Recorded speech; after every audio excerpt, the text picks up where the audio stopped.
Rupert Soames, Chief Executive of Serco. Actually, we'll just start with the very quick question. So what is your annual revenue from the government? Well, we do about £3.6 billion worldwide, of which about 40% is with the UK government. So what? That's about £1.5 billion. £1.5 billion, and it's all we got. That's all we do. We support governments around the world. That is no secret. And if you wanted to ring us up and ask us how much, we got an answer. It's in our annual report. £1.5 billion. But what I think people mostly want to ask you about is this whole issue of the contact tracing work that you do. And as you know, SAGE says contact tracing is only worth doing, is only really effective in terms of bearing down on the virus if you get to 80% of contacts.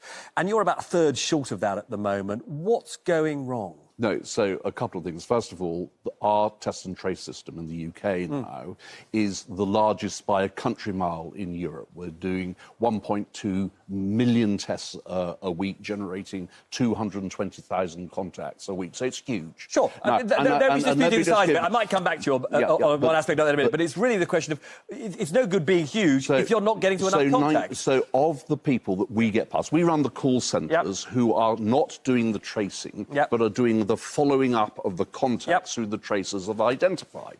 And of the ones where we get the correct telephone number, we reach 90%. Yes, but you're not... And of the 90%, we persuade 90% of them to self-isolate. Let me tell you, there's one really important fact that your colleague has left out, and that figure of 65% ignores 172,000 people who are in the same household as somebody who's been asked to, who's been tested positive. And we make, or rather the government makes, the very reasonable assumption if somebody's tested positive in a household, and they will go and tell others to isolate. But you seem to be... So just to be clear, you seem to be saying that the fundamental problem, because let's be absolutely clear, even with those other people you include, you're not going to get to the number of 80%. We get over 80%. We get to 89%. If you include the people who are in the same household as positive testers, you get to 89%, actually. Sorry, how do you even know that? Because they know when they reach a contact, you find out what their address is and also how many people are living in the household. You ask them. So just to be absolutely clear, you're now saying that the data that is published weekly by the government is just wrong. No, it's dead correct, but you have to add two numbers together. One of them is the 65% who are actually spoken to which you then go and add 172,000 people who are in the same household as somebody who's tested positive. I don't really want to get bogged down in this, but this is not... I mean, I look at these reports every week. And if that stat was correct, it would be in the report, and it's not. It is there. It's in the numbers. Row 15. Row AL15 on tab. No, but why don't they... If you say you are getting past 80%, why do they not say that? Because they don't say that. Because they are not people who've been spoken to, but they are in the same household, and that I think that the government will increasingly come to the view. But whatever, there is leakage. Okay, let's just face it. However big the system is, there's about 25% of the people who have been to a test site, have been tested positive, are then rung up by an NHS or local authority tracer, and they won't respond, they won't cooperate, they don't want to talk. That's 25% off the top. OK, but you're now saying, which people I think would regard as extraordinary, that actually the NHS does worse at this, and the local authorities do worse at this than you do. No, it's coming back to the complex and non-complex cases. A much better example of a complex space is that is a prison, where you've got a closed community. So, of course, it's easy, but it is much more likely to get everybody. The cases we deal with is a coachload of 40 people who went from Liverpool to Washington. We've got to go to a break in a second. We've got to go to a break in a second. OK.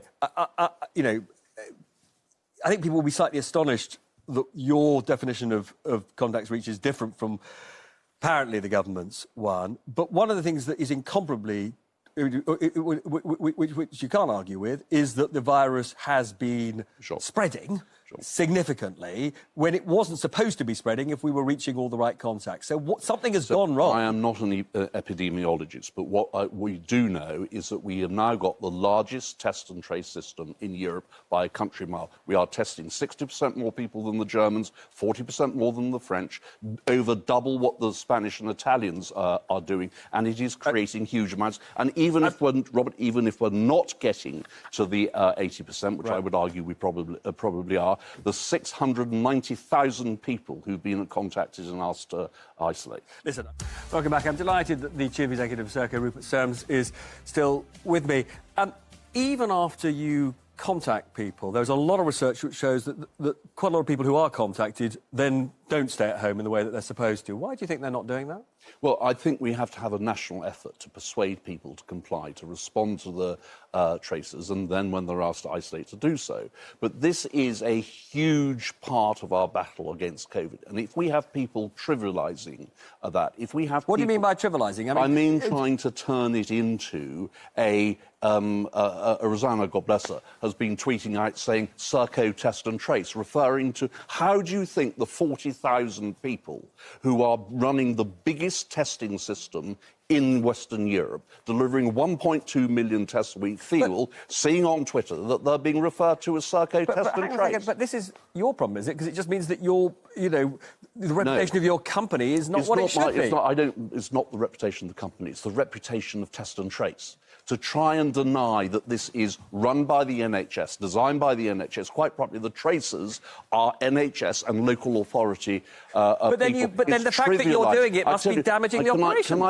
Can I tell you why this is so dangerous? We have precedent here. We have precedent of people going and changing facts and actually telling mistruths about major medical things. It's called anti-vaxxers. And the anti-vaxxers persuaded people not to go and get vaccinations. And if we have a Labour Party that is putting out announcements, as they did today, saying the system is collapsing when we're doing 1.2... So you're phoned up by somebody and said, I'm from NHS Test and Trace, will you isolate? And they're told that it's a collapsing system, nobody gives a damn, and by the way, it's run by a greedy capitalist whose incompetence is only matched by the size of his girth. Rosanna, I think you probably want to come back on that, don't you? Yeah, firstly, I hope you're not trying to refer to me as being an anti-vaxxer, and I think actually I'm hearing quite a lot of spin. You've actually made huge profits of £165 million last year. You have had contracts in excess of £500 million. How much of that is lining the pockets of shareholders rather than actually delivering the job that you were set out to do? And fundamentally, we have been calling, as a Labour Party, we have been calling for the test, track and trace system to be in the hands of local communities and public health authorities who know their communities best. And they are delivering a contact tracing rate of 97.1. Serco is only delivering a contact tracing rate of 68.1. And Sage has said that we need an 80% contract tracing rate in order to be successful. I have put this to Rupert. Rupert, what do you have to say? Because it's using fake data, and even because the contract tracing rate, as I said, is much higher than... But I have got to press you on one point, though. Even if the performance is better than it seems to be, people were shocked that there were not penalty clauses in the contracts you signed. But there are. So why did the government tell David Davis? I mean, I've got the written answer. It says that... I know. It's on the record from the Minister. She may have been talking about other contracts, but the ones that we've got say that they can vary the number of people have our revenue on a weekly basis depending on our performance. And we have KPIs that says we've got to answer phones at this rate, and they are quantitative, and they have already adjusted them. And finally, because I think this is a material point, it does upset people that in a time of national crisis, your company seems to be making really a significant amount of money out of this. You pushed up your profit forecast for the year by 20 million. Some would say to a large extent on the back of this work. You must understand why people feel uncomfortable about it. We only deal with governments around the world, first of all, is that over half of our work is overseas. And let me tell you, for every £96 of cost of effort we do to the government, there is 4%.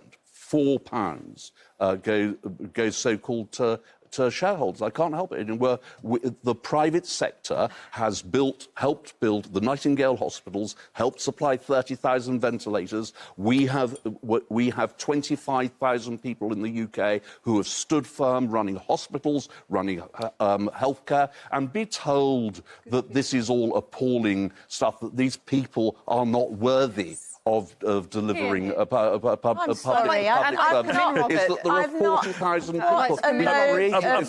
Rubbish. I haven't had a chance Very to good to see you. on this. Thank you so much for coming in. Come back soon.